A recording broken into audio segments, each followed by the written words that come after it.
we will begin, and other people can join as we go. So welcome to this webinar organised by Sustainable Living Tasmania. We're very keen to present issues that are current and get people who are local to talk to us about what their take is on really important issues. Firstly, I'd like to acknowledge the traditional owners of the land on which we're meeting. I live on the land of the Moanina people, under the mountain and in sight of the river and the sea. And the Moanina lived in harmony with this land until the arrival of colonizing invaders. That's, in most cases, you and me.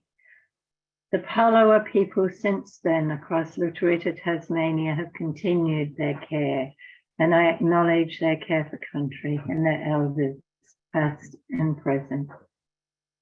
I'm Margaret Steadman, and I have the honour to be the chair of the board of Sustainable Living Tasmania, and thank you as members and supporters and whoever's for joining us for this investigation of how to deal with plastics. We've invited Brad Mashman to present some ideas to us. He contributed to the Circular Economy Waste Forum at Sustainable Living Tasmania's recent big weekend and said some startling things about plastics and left a whole lot of things that needed asking and saying. So we thought we'd ask him to give us a bit more detail about his ideas and what the issues are. Brad Mashman is a warrior in the circular economy resource recovery world in Australia and in particular in Tasmania. He began as an industrial designer and has been managing director of Recovery Tasmania Proprietary Limited, which you may know as the Glenorchy Tip Shop, for over 30 years with his partner and fellow director, Renee Dare.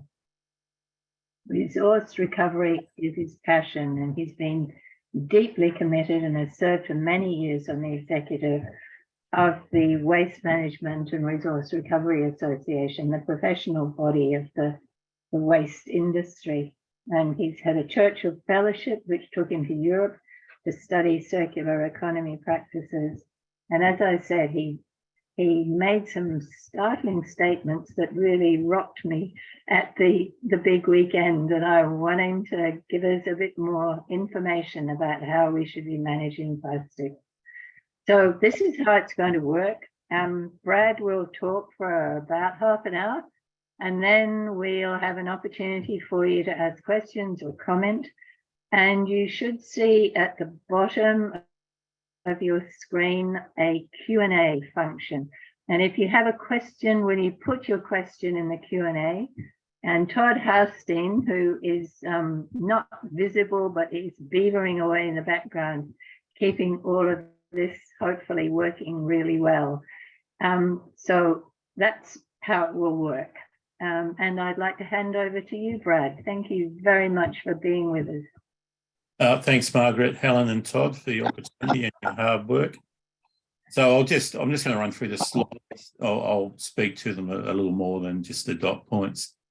So on the first slide, it says we've been investing in waste reform since 1985. And when I was an industrial designer, I had the good fortune to be a founding member of the an organisation called Society for Responsible Design. And since 1985, they've been looking at how to design out built obsolescence and other more important concepts such as no single-use products unless they're for health reasons or something like that. And that sort of led me on to studying at UTAS, and then I just decided to go and set up the resource workshop, and everything's unfolded from there. And we've changed our branding out at Glenorchy because Tasmanians have the highest reuse in Australia, which make them one of the highest reusers in the world, and probably up there with, surprisingly, the Belgians who if you talk to any Belgium in the street, they all know who their famous designers were and are, and there's a rapid growth of reuse businesses there, both social enterprise and private. There's high level of collaboration in that space and rapid development guided by EU policy and legislation. And for me, the past can only be the future. So it's not that long ago we designed products that last a lifetime, or they were easily repaired. There was parts libraries. There was people, every suburb had someone who could fix stuff, and that was just a common outcome. And now we're down to products lasting for 5 minutes in the case of beverage container or food packaging or some novelty toy, or up to 5 years. That's the expected lifespan of most products now on the planet. And of course, it's not really the consumer's fault, but somewhere along the line, we've all been convinced that the cost of convenience is one we can bear without considering the true costs. And Aldous Huxley discussed this in Brave New World, and looking at a Frank Zappa video today, and he was discussing it just before he died about 20 years ago. So it's not a new concept. We were discussing global warming as a serious problem in 1965. There's been open source peer-reviewed documentation since that. So we've unfortunately gone from most world leaders accepting the science to where anyone can debate it, whether they've got a background in global warming, carbon emissions, or industry, or recycling, or anything. It's just become a tabletop opinionated process where there's no data being presented. So that's what we're at now. So 2023, what's happening? Well, in 1970, people consumed 27 billion tonnes, and we had 3.6 billion people on the planet. 2023, we're doing 100 billion tonnes worldwide, and we have 8 billion people. And by 2060, even though we're only going to go up another 3 billion people, we'll be doubling 200 billion tonnes. And that means that even now, without any other people from developing countries updating to the average middle class expectation, we need 1.6 Earths. We're well past all of that now. So unless we can stop consuming, nothing will change. And in fact, obviously, we'll rapidly pass the 2-degree prediction. And there's compounding complex reasons for that. So 55% of carbon emissions is energy, 45% of it is production. So that's everything we do becomes a product, and we use energy to do that. And currently 90% of that product production is wasted. So we see a huge amounts of media. I'm involved in it too, where we're talking about what can be done and how we're doing it. And there's an impression that we're slowing the pace. But when you look at the data, it's not happening. And for example, even as we move towards solar panels, that increases carbon emissions through higher levels of production. The decommissioning of older technologies, and then we're now hitting potentially a silver scarcity. So silver is the key component for the manufacture of solar panels, and silver is becoming scarce. Not surprising if 90% of everything we produce goes to landfill or into an incinerator or tucked in a drawer every year. And the reality of plastics is demonstrated by this photo. So even though this is I'm in Belgium, where there's a higher order of attention to reuse, repair and recycling, the uptake of single-use products continues to expand. And we'll get into a bit more of that sooner. And what's interesting about the bags you're looking at, in Brussels, you pay a premium for recycling. So if it's difficult to recycle, that'll cost you $10 for that bag, down to if it's easy to recycle, you might only pay €1 for the bag. So they have a a reward, a carrot and stick approach. So you're rewarded for not purchasing difficult to manage material. If you choose to purchase it, you pay a premium because that's the true cost to manage that material post-consumer. And I come from a family of industrial manufacturers. So we were ceramics designers and makers. So the original plastic was clay. Even though clay can have a high energy use, it's long life, many lifetimes, particularly bricks, pipes and claywares. And I've got pieces a couple of 100 years old and they're still able to be used.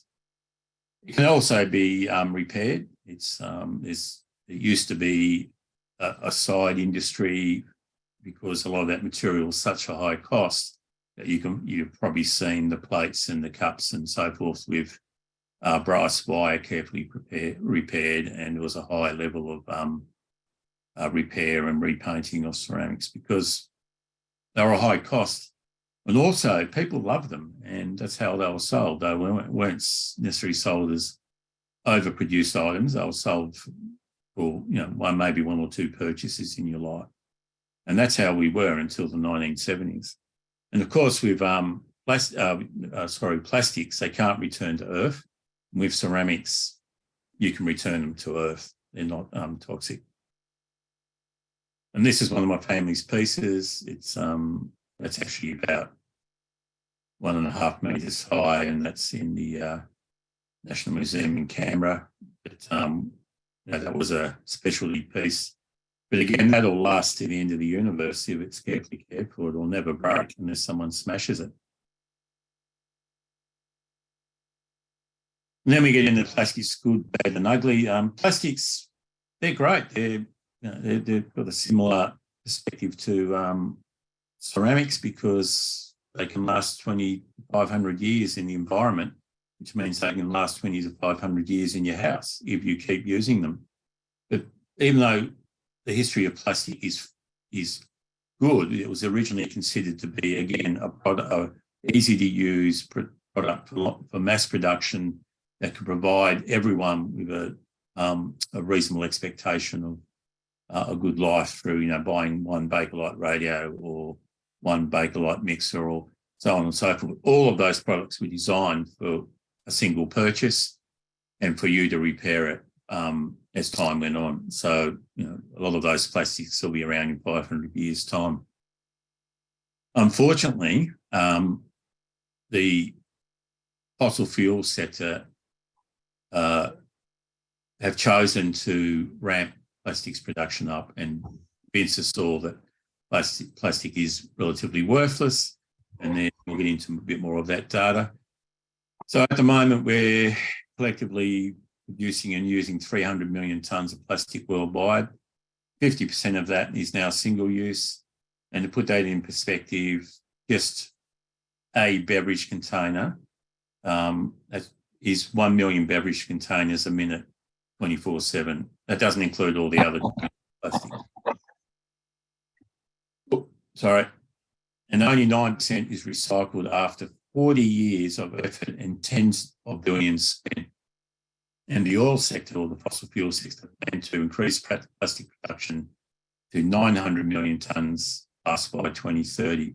So one of the issues with this international plastics treaty is the backstory is the fossil fuel sector is lobbying hard quietly to triple the use of plastics on the planet.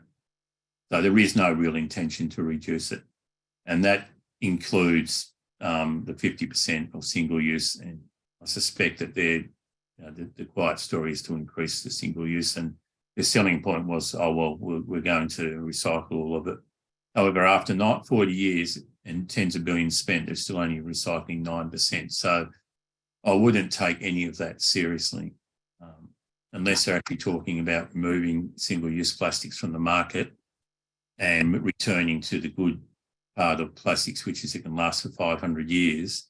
None of their conversations will be genuine. None of the political commentators in that space are genuine, or they're just naive and foolish, because the data speaks for itself. Now, this is my father who recently died, which is fine because he was 95%. He was 95 years old and he was planning his next big Great Bowls win. But what he's holding in his hand is a filler shave he purchased in 1955. It's still works. Just before he died, he asked our e-waste technicians to look for a screw that he lost when he was repairing it, and his nickname was Mr. Fix-It. So he had a fairly eclectic life from company director through public servant, and he served in the Air Force. He could fix cars and planes and electronics, and that was a bit of a norm. He was a little more able than most people from his era, but as he said, not too uncommon to be able to fix things because there weren't that many rich people around, and you bought something for life. So the filler shave, it still works, and it was designed in 1950, and as I said, he bought that in 1955. And it is a plastic shell, but it's high density, high quality plastic of one matrix that's owned by Philips. They still use that plastic, and if you buy a Philips product, you could, if you buy it the right product, it'll look through the literature a bit, but they still make stuff that lasts for life. But if you buy a sort of pretty average, they're only designed to last for 5 years. So we've had the capability and technology to design for life for thousands of years. And as I was saying before, whatever government says, the fact is this: global subsidies for fossil fuels and plastics is now at $700 billion worldwide, and that has increased. It doubled since between 2021 and 2023. It's doubled subsidies. So when governments are saying we're reducing subsidies or we're not going to support the fossil fuel industry anymore, well, that's not true.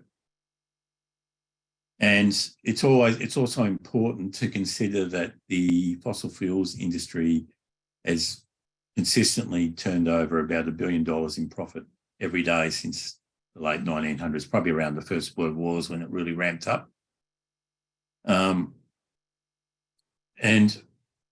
when you look at food packaging, there's some interesting data coming out. Now, of course, there is good use for plastics in food packaging, but again, that needs to be questioned. What's the rationale for using plastics for food packaging? Is it to prolong life? Is it to protect it when it's in the fridge, factors like that? But again, with food packaging, you can just encourage people to eat fresh food, or shop at places like great pioneers like WMRRA. That's, they've been doing it forever, and that's the future of food packaging, is take your own. So when you're buying food packaging, particularly if it's processed, it's important to consider what you're actually paying for. And of course, the 40% of the cost doesn't include the environmental costs, doesn't include the waste management cost, and it doesn't include the global warming costs. So all those costs are excised from the producer who makes the packaging for the food, because that's all been passed on to the taxpayer. And of course, we're looking at circular economics specifically now, and circular economics is a system based on designing out waste and pollution, keeping products and materials in use, and regenerating natural systems as an effective carbon emissions reduction model. Unfortunately, recycling is not part of circular economics. Now, I say unfortunately because for people who are championing recycling as the solution and the key to circular economics, they're incorrect. The whole idea of circular economics is there's no recycling. There is only reuse and repair and design for long life. Because every time you recycle something, you're still losing the virgin product. You're devaluing long life products, because you're adding in the cost of recycling is actually paid for by the taxpayer. So she's subsidising that process.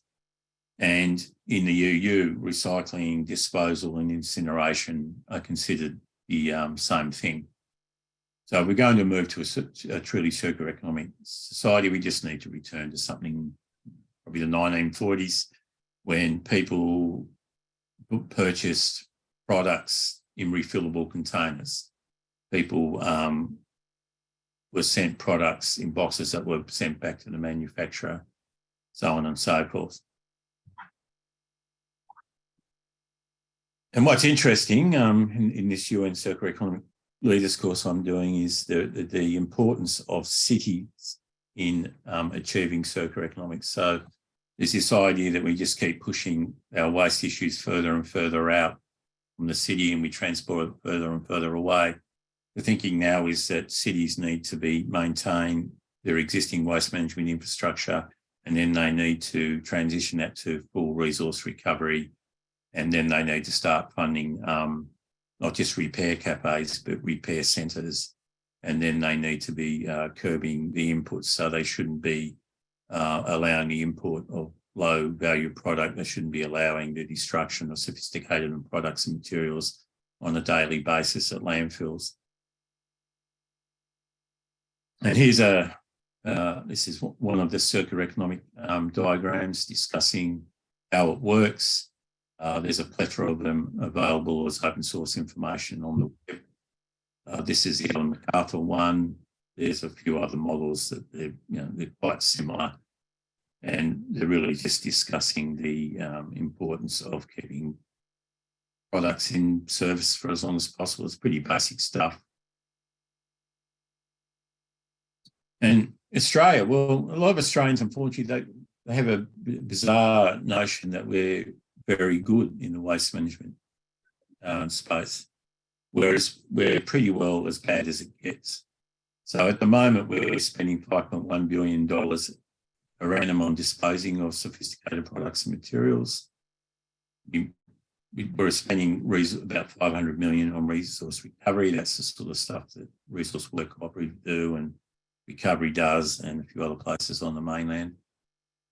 I don't include recycling in there because recycling is fraught with failure in Australia. So you're probably looking at billions of dollars not probably, you are looking at billions of dollars of losses.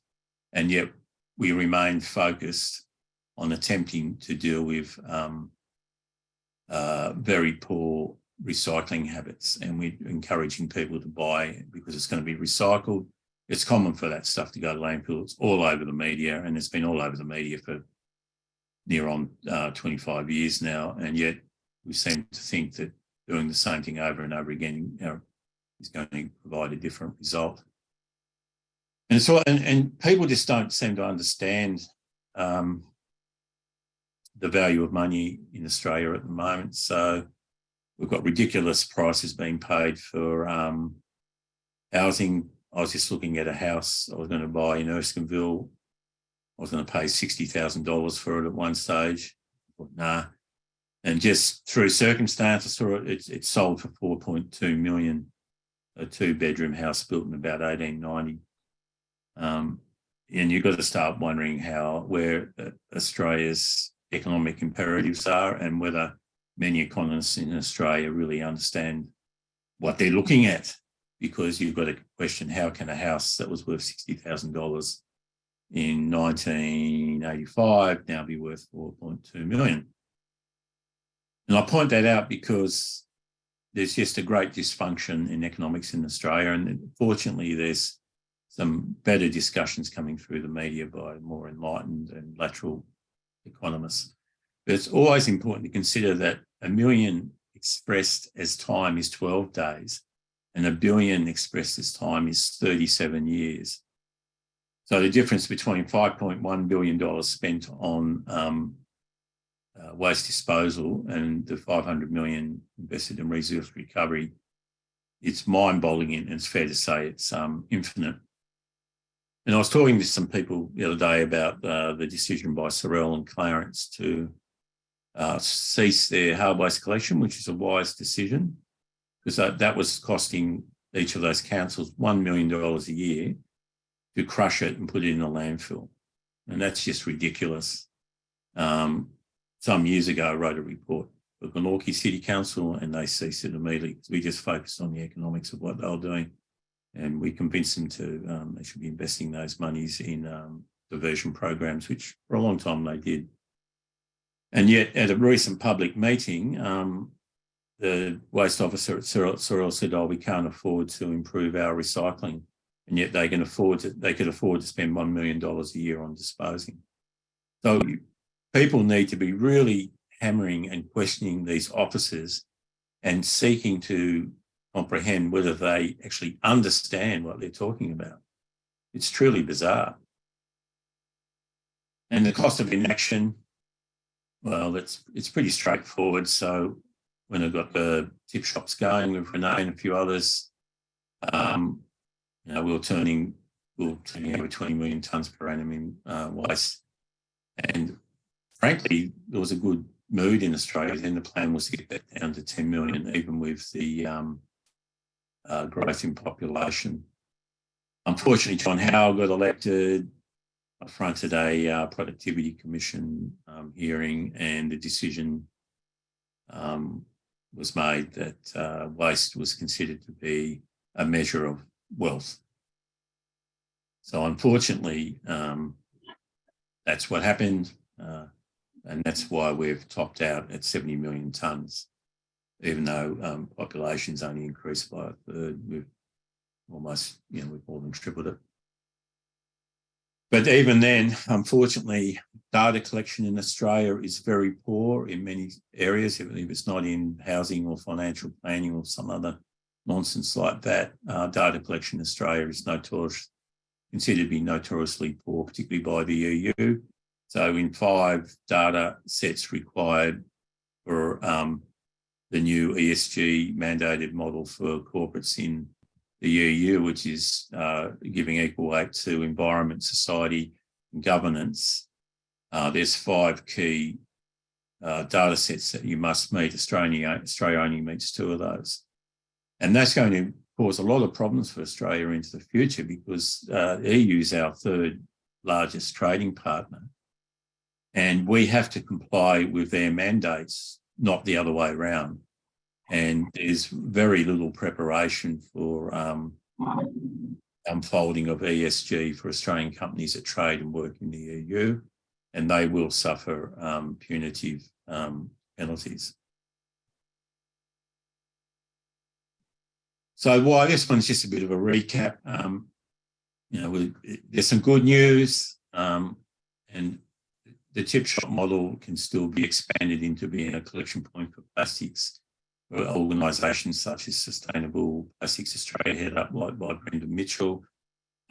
There's no reason for any plastics to be entering landfill, and there's 15 odd tip shops across Tasmania now, and we need a new vision for those models.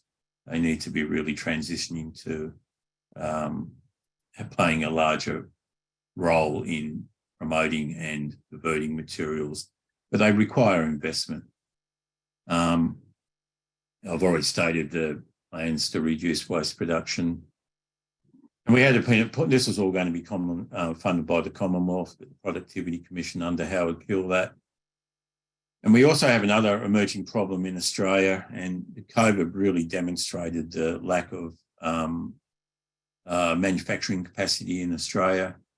We have woeful manufacturing quotas now. It's been decimated. We're down to about 20% of the capacity that we would have had in the 60s for all sorts of globally orientated outcomes. But again, all it did was decimate Australian manufacturing capacity. Certainly risks Australian sovereignty. One of the reasons I got a Churchill Fellowship is because I was discussing the risk of conflict for Australia, and considering how much of our material is manufactured in, unfortunately, the country that we're most likely to be in conflict with. You just got to wonder on some of our political decision makers across the major parties. And of course, it's led to pretty well no reuse and repair capacity in Australia. And you can buy stuff in Australia that you have to send overseas to be repaired. And I've discussed how our government with the waste production as a positive measure of economic growth. But fortunately, Tasmanians, for all sorts of reasons, including inventing the greens, have a long history of reuse. And it's always important to remember, of course, that the champions of reuse, repair and organic technologies are First Nations people. And if you ever want to read a really interesting new thesis on the importance of those pre-European and Asian empire cultures, it's called The Dawn of Everything. It's by two Cambridge academics, and I thoroughly recommend you have a read. It's encouraging, and unfortunately,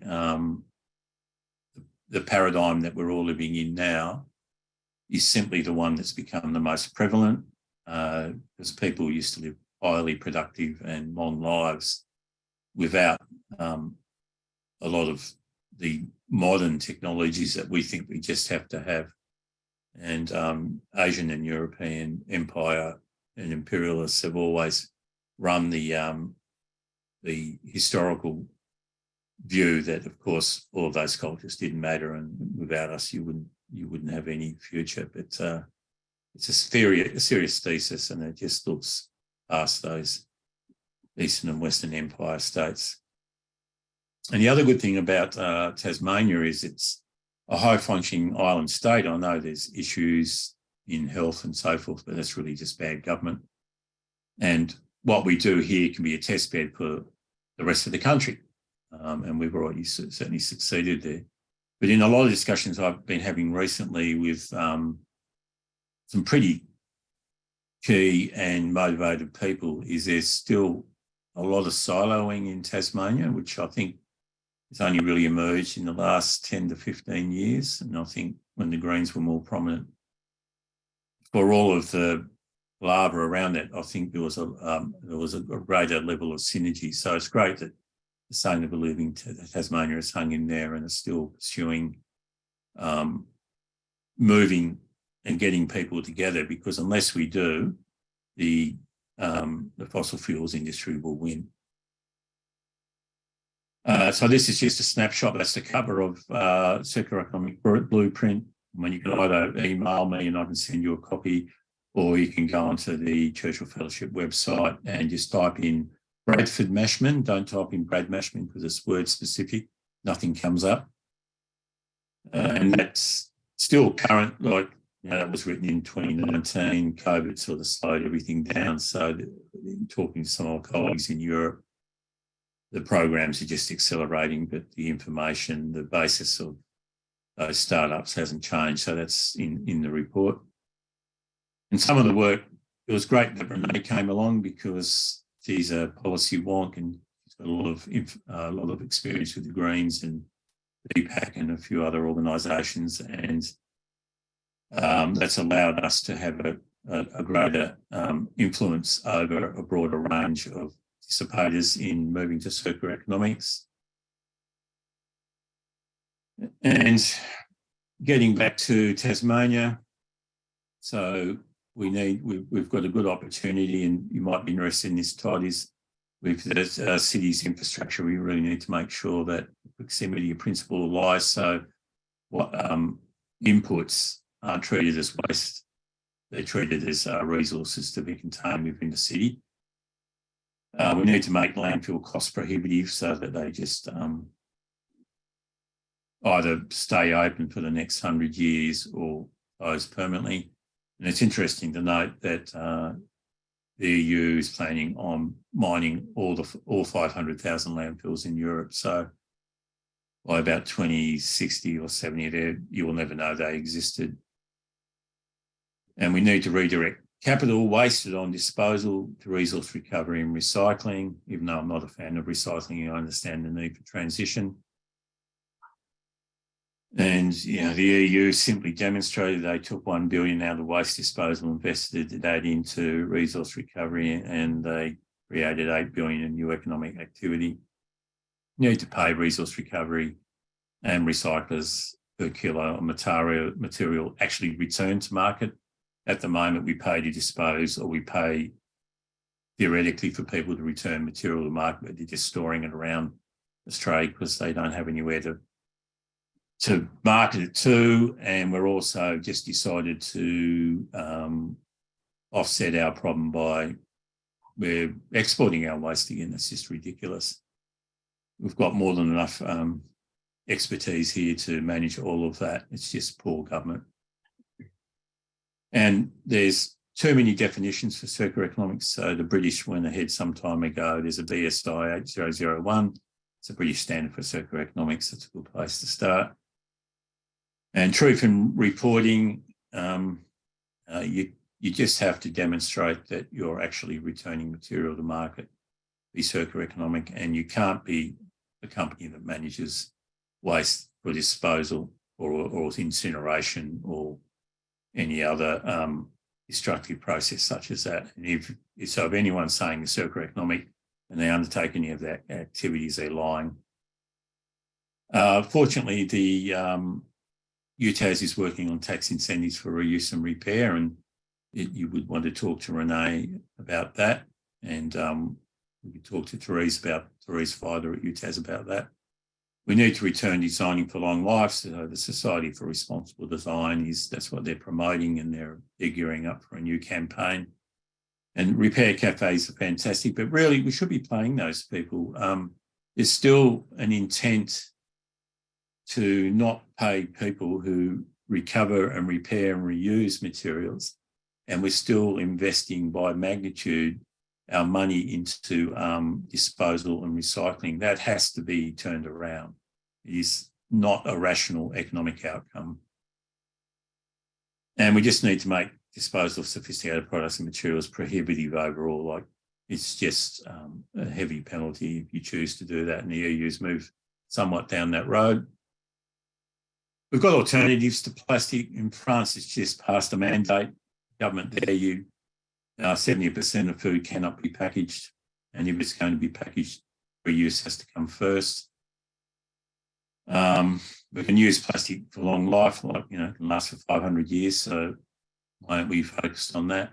It's probably only in the health area that applications in hospitals where it's really necessary to have single-use plastic. But even then, there's ways around that with better autoclave systems and so on and so forth. We can replace plastics with materials such as hemp and jute. We must stop subsidising fossil fuels, because even if we remove the subsidies, they're still going to turn $1 billion profit per annum. So you've just got to question the politics of that and who gets what. And yes, of course, you can personally move to reduce plastic. It's not easy, particularly if you're living a busy life, but once you start practicing, it becomes pretty simple, and WMRRA has led the way there. Maybe have a target of your recycling bin going out once a quarter, and every 6 months, and then annually. I'm down to once every 6 months, but I want to get down to annually. And fortunately, we've got some forward-thinking plastics. I don't necessarily agree with everything that SPA is planning on doing, because I don't see the need for the prolongation of all plastics use, but I suspect that they'll transition, and I think that's what Brendan was alluding to. So it's great they're going to close the loop on plastics in Tasmania, and they'll become world leaders by applying that. And that's a picture of hemp.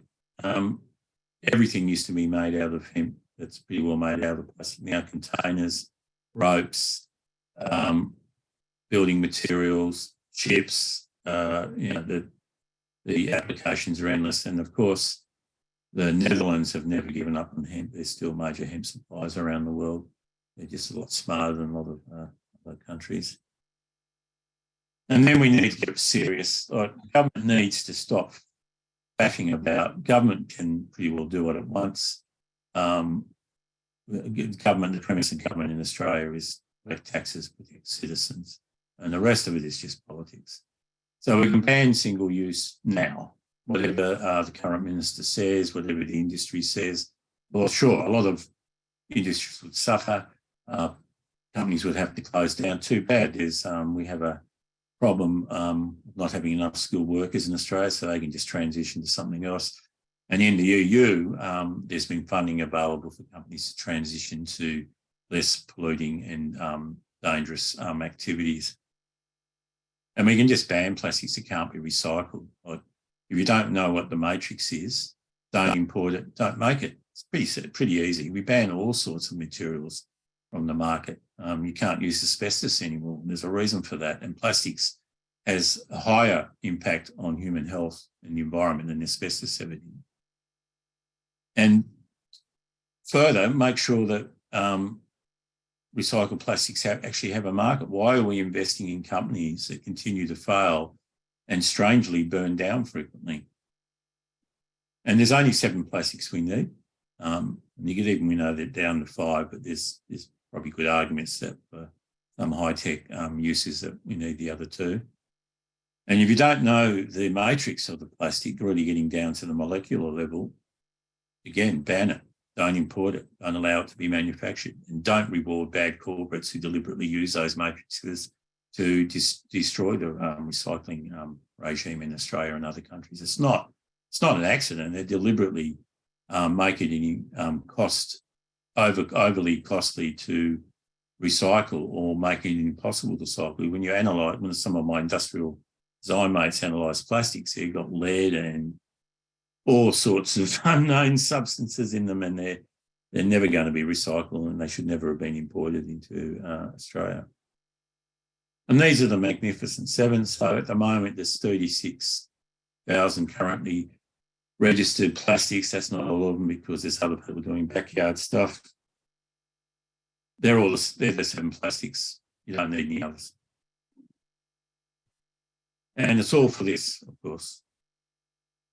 We either care and protect for the planet, or we're going to rocket past 2 degrees. The latest IPCC report clearly states that, and whatever the average Australian thinks, Australia's clearly identified as one of the countries suffering the worst possible catastrophic outcomes into the future. So moving away from the current plastics manufacturing regime and recognising it as a valuable and high quality, long life product is the only pathway. Any other activity that governments or industry undertake will not result in a reduction of this problem, and it will increase costs. That's it. Thanks, Brad. That was challenging. And I'm going to ask a really, seeing as how I can, I'm going to ask a direct question. What should I do with the big bag of soft plastics that's growing in my garden shed? Put it in the bin. Okay. And don't just avoid getting anything wrapped in plastic. Yeah, it's all you can do. Like, I agree with you, Margaret. It's just like I'm sometimes going, if I want to eat that, that's the only option at the moment. So I'm even changing my eating habits because that's what I need to do. So that's all you can do until there's a legitimate structured attention to attending to the cost of these materials and having a legitimate recycling process that returns that material to market. It's not going to be recycled anyway. It's still going to go to landfill. Right. So I won't ask any more questions. I'll hand over to Todd, who's going to wrangle. There are 6 questions already in the Q&A. So fire away, Todd. Oh, thanks, Margaret. And hello, everyone. A couple of people have asked about mining landfill. Can you talk about that? Is it a possibility? Yes. Is it a good one? Yes. There's a few historical references. Of course, when we unfortunately disturbed middens, they're landfills. And as you know, middens were used, particularly in the early days of invasion, to make cement. So there's an ugly one, but there's an historical outcome of that sort of approach to reusing materials in landfills. Also, one of my family's factories that started in 1875 and closed in 1950, and we had a number of landfills, and that was exhumed entirely or the conversion of the factory into apartments. So all the material was taken out and remediated, and a lot of the intact ceramics and stuff ended up used, so on and so forth. And then in Europe, they've just decided, because they've got significant issues in Europe. They've fully recognised that we're entering the age of scarcity. So they now see that the different ages of landfilling, a lot of those landfills are full of scarce materials. So when you just crunch the numbers for mining landfills as opposed to opening new ones and maintaining them, the numbers stack up to mine those materials. And in some landfills will have more cost-effective opportunities than your average mine out in the middle of Woolport, because they're often in urban areas. And then you can, once you've rehabilitated that area, you can either return it to a park, which is Mashman Park in Sydney, or you can actually turn it into housing. So a number of there's a couple of other of our mining sites that turn into landfills. They were rehabilitated, and they're now premium housing for people on the North Shore of Sydney. So it's already been done historically, and it just takes a will and a reconsideration of where you're willing to invest your money and the benefits you get from it. There is zero benefit in disposing of anything in landfill. It's all at a cost. And then when the landfill closes, you have to manage it for at least 100 years. So it's all a loss. A landfill is only ever a loss. Mining landfills is only ever a cost-effective enterprise. But if you go to the online and you look in Europe, you need to look up EURELCO, EURELCO. That's a consortium that's planning on mining landfills. Right. Robin's asked a question here about, surely products that are sold out of bins at places like WMRRA come there in big plastic bags? How can that be avoided? That's true. There are some promising moves towards reusing packaging.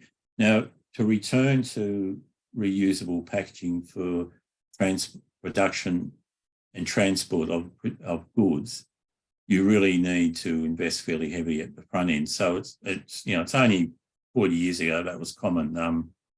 Hessian bags would be filled up with product. They go to the corner store or the emerging supermarkets. They'd be parcelled up or emptied into bins, and then they'd be sent back to the producer. There's plenty of apple boxes littered across Australia and particularly Tasmania, with farms branding on it. And the history is littered with the concept of, if you manufacture something for the production and movement of your product, you use it as an advertising opportunity, but you also want it returned so you don't have to repurchase it. You also don't pass on the single-use price to the customers. So even in bulk bags, it's not WMRRA or the producer who pays for that, it's the customer. So every time you buy a single-use product, and if you buy 50 in a week, well, you pay 50 times for that single-use product, where if it's a receptacle that can be reused over and over again, you only pay a share of that. There's a few questions here from Frank Stree. Good on you, Frank. I'll pick the first one here. Is upcycling part of a circular economy model? Yes. One of the considerations with circular economy is there's too many definitions, but sometimes upcycling and resource recovery and reuse, they all mean the same thing. And part of the reason for this UN course I'm doing is to try and consolidate the language, encourage people to use similar language. But upcycling is fine. It just used to be called reuse and repair. Or as my dad said, I just fixed it. And what about pyrogenic carbon? I'm entirely with Frank on that. I did work on a pyrolysis project, which was to deal with recovering base materials rather than landfilling, but it was always going to be a transition project with the intent of 10 or 15 years for it not to be necessary anymore. However, I would hand that all over to Frank. So Frank's models, what Frank's been developing for some years successfully, it'd be really good for people to pay more attention to that. And I would really recommend you get Frank on, do a webinar. He really knows his stuff. And what a lot of people don't realise, he's quite successful in delivering measurable and achievable and beneficial and cost-effective outcomes for all sorts of materials, particularly in the biochar and pyrolysis space. What about burning plastic bags? What about burning plastic bags? Yeah, burning rubbish. Yeah, I've worked on pyrolysis is a methodology for managing plastics. So when you pyrolyse any products, particularly plastics, you're not burning it, you're using a range of temperatures to, for example, with plastics, you can recover the oils and you can recover the carbon black. But burning anything, doesn't matter how efficient your scrubbers are, doesn't matter how good your pyrolysis is. Pyrolysis is certainly more advantageous than burning, but it still would only be wanting to use that for problematic areas or areas that you can, or materials you can definitely demonstrate the benefit of the pyrolysis project. But if you ever burn anything in an incinerator, no matter how good the scrubbers are, you're just contributing to carbon emissions. You're contributing to carbon emissions through the stack, contributing to carbon emissions because you'll have to maintain a feedstock to feed the burner. So if there's any remission schemes that come in line to reduce the use of plastics, well, they're going to have to go up against a subsidised energy from waste plant. You really don't want to do that because you're just going to increase the problems we're now working with. But I agree with Frank that pyrolysis has its place. Brad, I'd like to ask a question about plastics in clothing. As yes. we've seen fast fashion develop, exponentially over the last few years, and the waste that produces. Are there any statistics about that you've got on hand? Yeah, I don't have them on hand. Unfortunately, the uptake of, well, I guess if we go back to the fossil fuel subsidies paid, and because we're going to be moving away from fossil fuel vehicles, the industry's looking around for where we can continue to make its ridiculous profits. And one of the reasons for the growth of fast fashion through the use of plastic impregnated materials is purely that, is to again, it's another opportunity for fossil fuel industry to grow its sector and through high level of disposal. So I've pretty well worn out all my polyester clothing. So I think everything I've got on today is natural. I'm trying to wear out, but even now I've decided that no more polyester clothing, even if it's got some sort of useful function. I think I'll probably be down to my wetsuit for surfing, I suppose, but even then Patagonia is making wetsuits from natural fibres. And I saw a good presentation by Waverley Mills. It could be worthwhile to get them on. They're 100% circular economic. They are truly amazing. So they've removed, they only use natural fibres now. They've removed all synthetics from their product. And yeah, they're a genuine, amazing organisation. And they understand that it's far more economic and market advantageous for them to remove polyester and plastics of any sort from their product. But there is some great stuff. Kate Fletcher's certainly across this. She's also could be worth having a chat to. She's spent a lot of her time discussing that and promoting that through her own means. Todd, there's still 9 questions. Any chance we can consolidate some of those? Yes, potentially. There's a question here from James. What about mushrooms? I'm guessing that's about alternatives produced from mycelium, alternatives to plastic. Yeah, I agree. There's some promising work around packaging, and that's about the level of my awareness. James is correct, though. It's because the best thing is it can still be returned to earth, and potentially you can eat it. So yes, it's a good place to go, but we still need to be thinking about the high levels of production that our culture, the middle class and up Western and Eastern cultures are producing. Was all of that still requires energy to produce, energy to move, so on and so forth. So the massive poor old elephant in the room is whatever we do, unless we get production going backwards, we can't win on carbon. Carbon emissions will continue to increase. So a lot of this stuff's laudable, but really, even the move to electric cars is great, but then that retires all the existing infrastructure, and then that also is going to cause higher level of mining of copper, because it's 5 times the amount of copper in an electric car as opposed to a current model, and so on and so forth.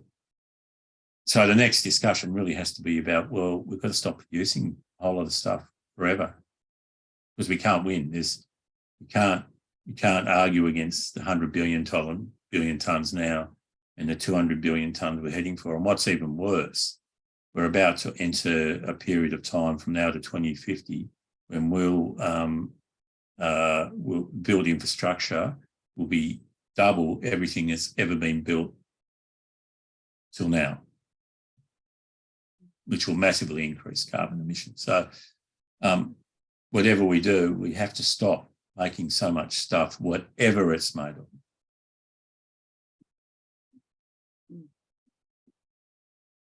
There is another question here about what we do with products that I guess are easily bruised, like strawberries and cherry tomatoes and whatnot. Yeah.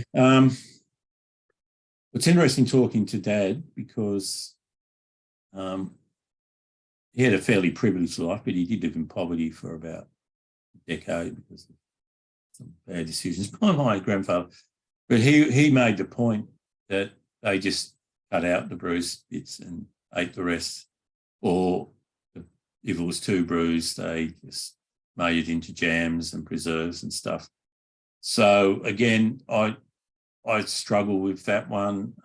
You could certainly make all of that out of cardboard. You can transport pretty well anything that's in plastic in cardboard, unless it's a liquid. That would be the only way to go. Some of the stuff in the course I'm doing the UN, it's really looking at pulling as much of that in as closely to a city as possible, making cities more regionally self-subsiding. So unless we can find ways to stop using so much stuff, it doesn't matter whether we use friendly stuff or not. We're still not going to reduce carbons because we're still producing too much. So I think there's some real questions, and that's why France mandated that 70% of food can't be packaged, and they've left it up to the industry to work it out, which is sometimes the best way to go, because you don't have these ongoing committee meetings with government and and the good, diligently hardworking public servants trying to work out with industry what industry should work out by itself. Government should just be saying, well, that's too bad. We'll provide some transition funding, but you have to sort it out. You're supposed to be the smart people in the room. You're supposed to know your market. Why don't you fix it?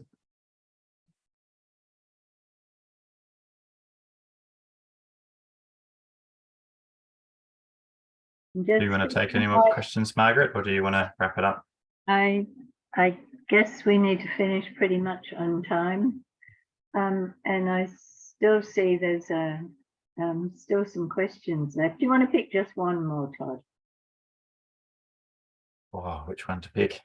There's a question here from James, who was the one who asked about mushrooms, and he said, I've heard they will break down plastics.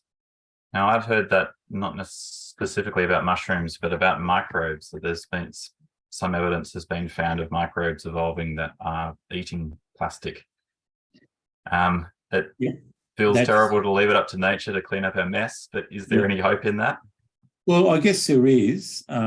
We also already have micro biological activity in landfills. That's where methane comes from. So even if the microbes can eat the plastics, that might be good for remediation for plastics that have escaped into the environment. But again, we shouldn't be manufacturing those products anyway. So we're continually looking, and again, James is correct. I think it's a good idea, and I think it has promise. But we've also got a long history of releasing stuff into the environment. We don't really know what the true impact will be. So I guess those microbes could be useful for problem plastics. But the data demonstrates that we just need to stop producing about 80% of the plastic products that we do at the moment. That's it. And then if we use microbes or pyrolysis or other useful technology, well, that's great, but it should be down to what we must have and what we can't manage otherwise. I think that's a good closing statement, Brad. That's my take homes here are that the fossil fuel industry is potentially promoting plastics because that's an alternative to transport, etc., uses of petrol. So as a transition for the fossil fuel industry, we've got to be very vigilant about that. And your message around reducing consumption. We've got to stop making stuff. We must reduce consumption. There is no way out of the paradox apart from that. Thank you. And you, everyone. Helen, to close for us. Thank you. I'll leave that to you, Helen. Yeah, okay. Thanks very much, Brad. I'm just going to let you know that we'll be having another e-forum at the beginning of July, probably Tuesday, July the 4th. And we're looking at sustainable housing or sustainable transport as options for that forum. But if you've got any ideas for food for thought forums, please jump on our website and let us know, because we're hoping to make this a monthly affair. And what we're trying to do is extend our thinking on these issues and really try and get ahead of the game. So please get onto our website. Let us know what you'd like a forum about. And thank you. Yeah, I will. Thank you. Thanks. Thank you. Yeah. And thank you, everyone. Good night. Yes, good night.